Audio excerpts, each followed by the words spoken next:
Welcome back to the course. So in this lecture, we're going to go over another strategy. This is actually one of my favorites. It's one of the easiest ones to do, and there's a bajillion opportunities to do this. It's great to get some ideas flowing, and you might actually come up with some awesome market opportunities as well. So this one relates to one of my favorite business and marketing theories. It's the theory of good, fast, and cheap.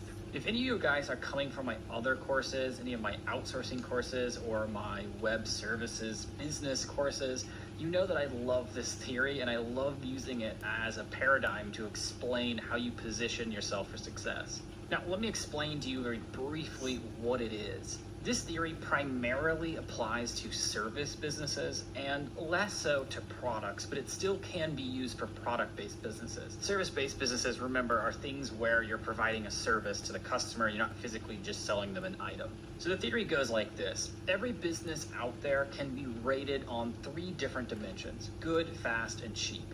Now, it's just the way it is that every service business in the world can be rated on those 3 dimensions. Typically, you'll find firms that are really quality focused, also focused on quick turnaround, but they don't have cheap prices.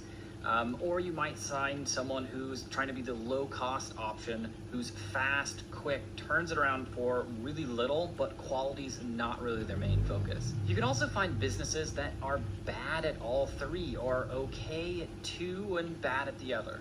Now, the prime rule you have to pay attention to with this theory is that any service business can only be 2 of the 3. Now, let me say that one more time. There's 3 dimensions. Every business out there that is a service business can really only pick 2.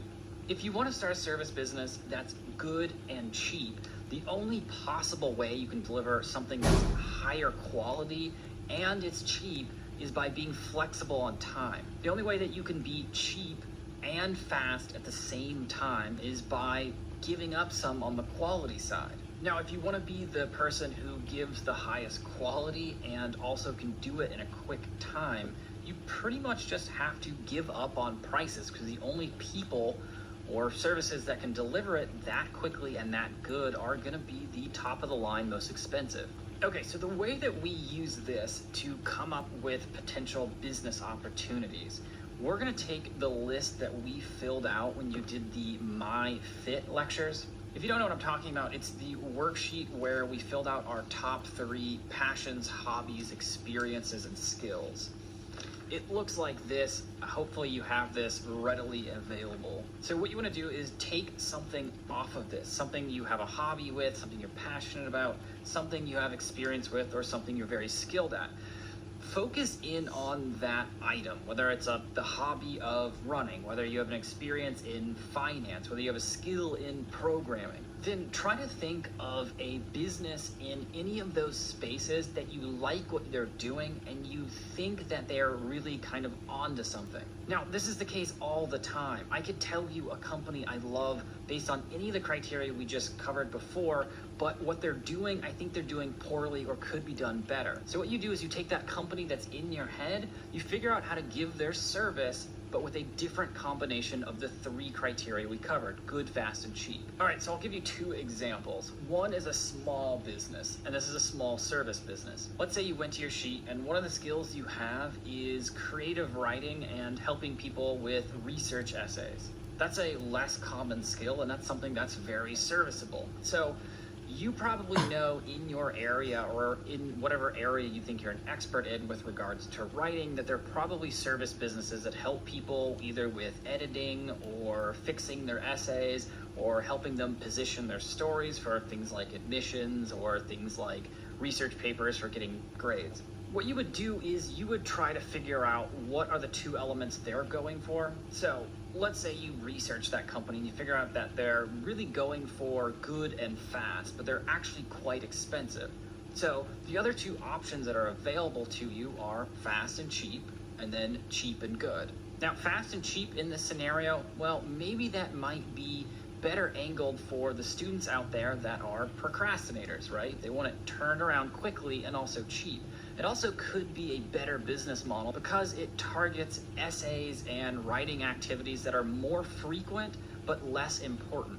Or maybe you want to go good and cheap. In that scenario, maybe you think that you're going to make a lot more money focusing on the big essays that are not time sensitive and you can't really compromise on quality. So like a dissertation. Now, I'll give you a bigger business example in kind of the startup world. I'll pull this off my list. So this one isn't necessarily a passion of mine, but it's something that I use frequently, and it has a lot to do with the problem set that I think is worth solving. So the company I'm going to bring up is called Instacart.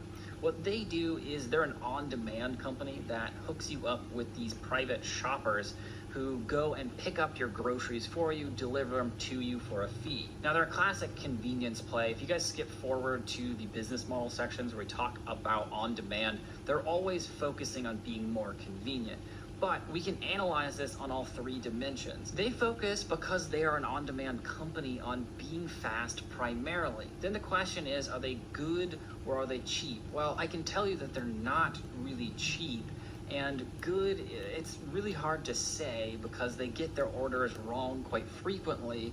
And I wouldn't necessarily say that your private shoppers can do anything or make decisions that you couldn't make if you were shopping yourself. So in this scenario, I think that they are primarily fast. I think they do average on good, and then cheap, they're really not very cheap. So there's two ways I could go after this. I could try to emulate what they're doing and just pick a different combination. Maybe I want fast because it's on demand, and I want cheap. So the way that I'd focus on that is focus on making a model or logistics system that can work with lower cost laborers. Or maybe you only specifically work with the closest grocery store, or maybe you work with your own grocery store that has everything prepackaged and it's really easy to pick up. Now, I could also, instead of just tackling their exact system, I could tackle the problem they're going after. Okay, that's actually a lot more helpful. The problem is people don't want to go to the grocery store. They think it's a hassle, they're busy, and they'd rather pay just a little bit of money to get it whenever they want. So another way I could probably think about going about this is maybe I'm good and I'm cheap and I'm not fast. Well, that's the opposite of what Instacart does because they're on demand. So what would a good and cheap version of this be? Maybe what I could do is I could ship you what you're looking for, and if I ship it, it's gonna be slow, but because I can ship it, I can actually buy all the things you want in bulk. Maybe I'll target all the stuff that everybody buys and you constantly need it recycled, but you don't want to go to the store to buy it. So I focus on staples. I ship it to you, so it's slow, but because it's staples and I buy them in bulk and I ship them from one place, it's cheap, and it's good because I can work with brands and just ship you directly brands. Okay, those are two ways of tackling the same problem. I don't have to go to the grocery store if I use an on-demand system. I don't have to go to the grocery store if I use my system I just made up on the fly. So that's one way that I would go about tackling it. Just use the other two combinations, or whatever combination you think matches the market better or fixes the problem better. In this case, the last one I just made up is actually a company. It's called Boxed. So clearly Boxed saw an opening and they went after what Instacart was trying to do by just twisting those three criteria. All right, guys, try this out on your own. Any questions, clarifications, post in the group discussion. Otherwise, see you next lecture.